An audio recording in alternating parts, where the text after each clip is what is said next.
দক্ষিণ পূর্ব বঙ্গোপসাগর ও তৎসংলগ্ন এলাকায় লঘুচাপ বিরাজমান রয়েছে, যার বর্ধিতাংশ আবার উত্তর বঙ্গোপসাগর পর্যন্ত বিস্তৃত। এ অবস্থায় হালকা থেকে গুঁড়ি গুঁড়ি বৃষ্টির পাশাপাশি দিন ও রাতের তাপমাত্রা আরও কমার আভাস দিয়েছে আবহাওয়া অধিদপ্তর।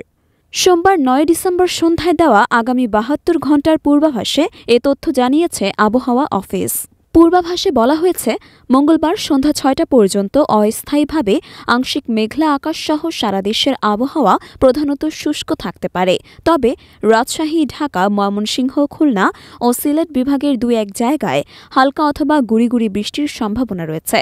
শেষ রাত থেকে সকাল পর্যন্ত সারা দেশের কোথাও কোথাও মাঝারি থেকে ঘন কুয়াশা পড়তে পারে। সারা দেশে রাতের তাপমাত্রা সামান্য বৃদ্ধি পেতে পারে এবং দিনের তাপমাত্রা সামান্য হ্রাস পেতে পারে।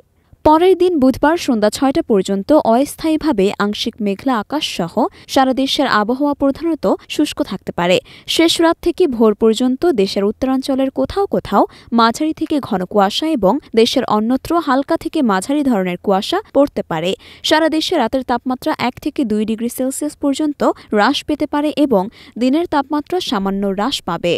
এছাড়াও বৃহস্পতিবার ১২ ডিসেম্বর সন্ধ্যা ৬টা পর্যন্ত বৃষ্টিপাত, কুয়াশার অবস্থা আগের দিনের অনুরূপ থাকতে পারে। সারা দেশে রাত ও দিনের তাপমাত্রা ১ থেকে ২ ডিগ্রি সেলসিয়াস হ্রাস পাবে।